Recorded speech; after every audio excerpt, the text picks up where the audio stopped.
Hai semuanya, Assalamualaikum. Selamat datang di channel Dasilva Raditya. Kali ini kita akan bikin masakan yang besar lagi, alias masak banyak.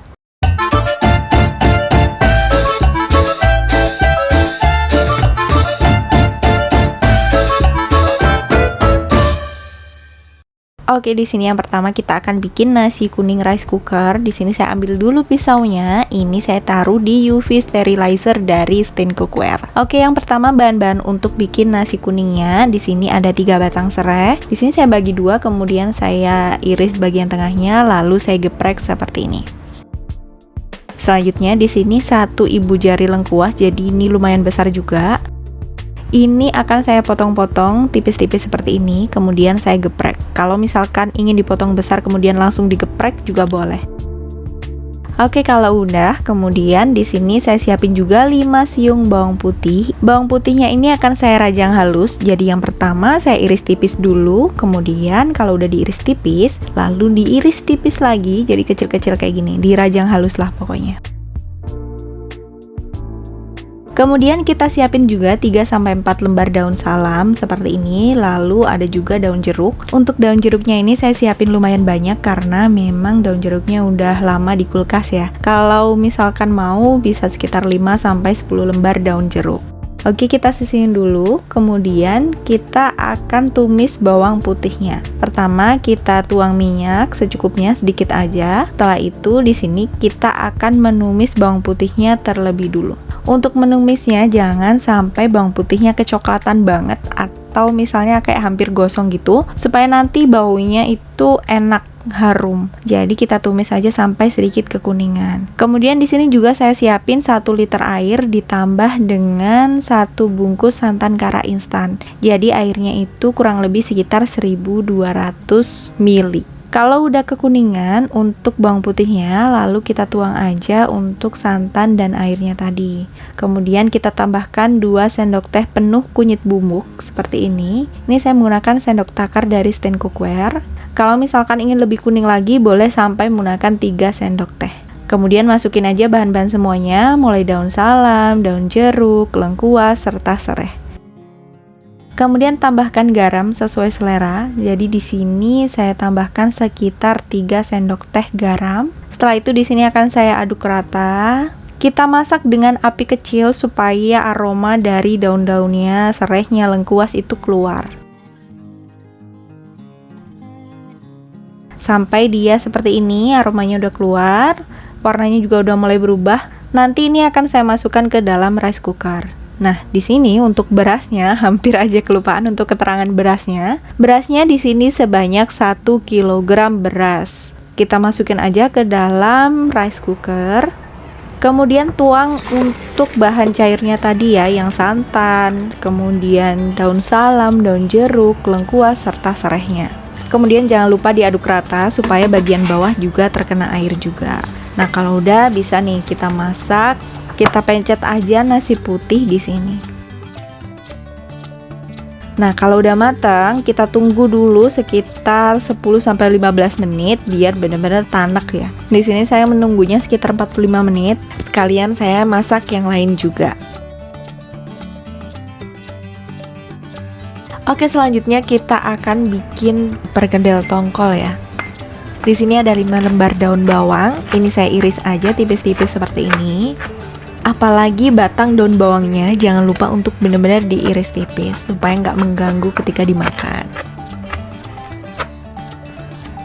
Nah, kalau udah selesai seperti ini, kita campurin aja di wadah. Kemudian kita siapin juga bawang merah. Di sini ada 7 siung bawang merah diiris tipis seperti ini. Kalau udah, di sini ada 300 gram pindang tongkol. Di sini akan saya lepas-lepas aja seperti ini. Ambil aja durinya seperti ini biar nanti lebih enak kalau dimakan. Kalau udah seperti ini dihancurin kan untuk tongkolnya. Lalu ini akan saya tambahkan tepung terigu. Untuk tepung terigunya ini biasanya saya pakai 2 kali lipat dari tongkolnya. Jadi kalau misalnya tongkolnya tadi 300, di sini saya tambahkan sekitar 600 gram tepung terigu. Kalau udah, kemudian di sini kita tambahin air aja secukupnya, sesuaikan aja. Kemudian bisa kita aduk rata. Lalu bisa kita tambahkan 1 sendok teh kaldu ayam bubuk. Kemudian merica bubuk. Di sini mericanya saya pakai sekitar setengah sendok teh. Kemudian garam sesuai selera. Perhatikan tuh garamnya karena memang tongkolnya udah berasa asin ya karena udah dipindang. Tambahin aja air secukupnya sampai dia benar-benar agak lembek. Setelah itu tambahkan 1 butir telur utuh. Sebenarnya nggak harus diaduk dulu seperti ini di mangkok, tapi kalau misalnya mau rata nih langsung aja diaduk di mangkok. Kalau udah dikocok lepas, kemudian bisa langsung tuangkan ke adonan tongkolnya tadi. Nah, nanti dia seperti ini, nggak terlalu lembek juga nggak terlalu kaku. Ini udah siap kita goreng, langsung aja kita siapin minyaknya. Kemudian kita tunggu panas.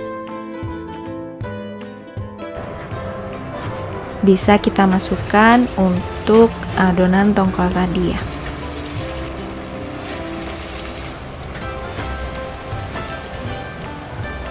Kita masak dengan api sedang ke kecil, jadi nanti hasilnya dia akan seperti ini. Nah, ini nanti hasilnya banyak banget, jadi sepiring besar gede gitu. Kemudian ini akan kita goreng aja semuanya ya sampai habis. Kita lanjut aja ke menu berikutnya. Di sini selain tongkol saya akan bikin dadar telur. Nah, dadar telur ini terdiri dari daun bawang. Ini saya pakai 5 batang daun bawang, kemudian ditambah dengan 7 siung bawang merah saya iris tipis. Setelah itu saya tambahkan 4 butir telur ayam ditambah dengan 2 butir telur bebek. Jadi nanti biar ada kenyal-kenyalnya gitu.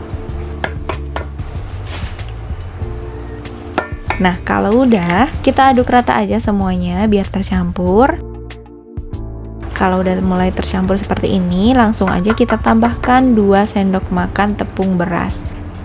Selanjutnya, tambahkan setengah sendok teh merica bubuk. Tambahkan juga 1,5 sendok teh kaldu jamur atau sesuai selera. Tambahkan garam sesuai selera juga. Kalau misalkan mau menggunakan kaldu ayam, perhatikan ya, kalau misalkan kaldu ayamnya itu agak asin. Kita aduk rata sampai semuanya tercampur. Kalau udah seperti ini, berarti udah siap untuk kita goreng. Untuk menggorengnya, saya menggunakan cetakan lumpur seperti ini. Saya akan takar menggunakan sutil soup dari Stain Cookware.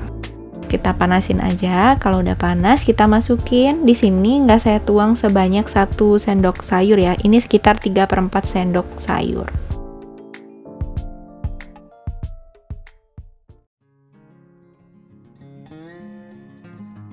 Saya nggak harus nunggu sampai bawahnya kecoklatan banget dan bagian atasnya nggak nunggu sampai matang banget, langsung saya balik aja seperti ini. Biar lebih mudah, saya baliknya dengan 2 spatula, jadi kayak gini. Ini lebih mudah banget kalau misalkan menggunakan 2 spatula ya. Kalau udah kecoklatan seperti ini bisa kita angkat, lalu kita sisihkan. Kita goreng aja semuanya sampai selesai seperti ini. Kemudian kita lanjut ke menu berikutnya, yaitu mie goreng. Untuk bahan-bahan dari mie goreng ini ada 5 butir kemiri, kemudian 10 siung bawang merah, 7 siung bawang putih. Di sini akan saya hancurkan semuanya jadi satu di sini. Di chopper dari Mitoshiba CH200. Nah, untuk menghancurkannya kan tadi saya tidak menggunakan air maupun tidak menggunakan minyak. Nanti hasilnya jadi cacahan seperti ini. Nah, karena saya nggak ingin seperti cacahan ini, saya ingin lebih halus lagi. Saya tambahkan minyak secukupnya. Kemudian saya pencet-pencet lagi, saya chop lagi. Kalau udah nanti hasilnya akan halus seperti ini. Kemudian bumbu halusnya ini akan kita sisihin. Kita didihkan air. Kalau udah mendidih, kemudian ini akan kita rebus mie telurnya. Di sini saya menggunakan 3 bungkus mie telur. Kemudian biar nanti nggak lengket, saya akan campurkan 2-3 sendok makan minyak. Kalau misalnya ingin nggak lengket ya, misalnya minyak nunggu dulu agak lama untuk diolahnya, bisa setelah diangkat kemudian langsung dituang minyak ke sini. Tambahkan juga 3 sendok makan minyak kalau udah disaring. Tambahkan 3 sendok makan kecap manis. Kemudian kita siapin juga 3 butir telur utuh atau sesuai selera, mau lebih juga boleh. Di sini akan saya aduk rata. Kemudian di sini saya siapin wok yang tadi, wok platinum dari Stain Cookware. Saya tuang minyak secukupnya. Kalau udah panas, saya akan orak-arik telurnya seperti ini. kalau udah mulai setengah mateng, saya langsung masukin aja untuk bumbu halusnya. Nah, kalau udah kita tumis sampai benar-benar harum dan gak ada yang bau mentah. Kemudian akan saya masukkan 2 genggam irisan kol. Ini untuk sayur-sayurannya bisa sesuai selera ya. Lalu garamnya juga saya masukin, gula pasirnya juga saya masukin sesuai selera aja. Kemudian di sini akan saya tambahkan sekitar 2 sampai 3 sendok makan kecap manis atau sesuai selera aja. Lalu di sini saya tambahkan 1 sendok teh kaldu bubuk. Kemudian saya tambahkan sedikit air supaya kecapnya itu enggak pahit ya, nanti terlalu lama digoreng malah pahit. Kemudian langsung aja setelah tambahin air, langsung masukkan minyak, kita aduk sampai benar-benar tercampur rata.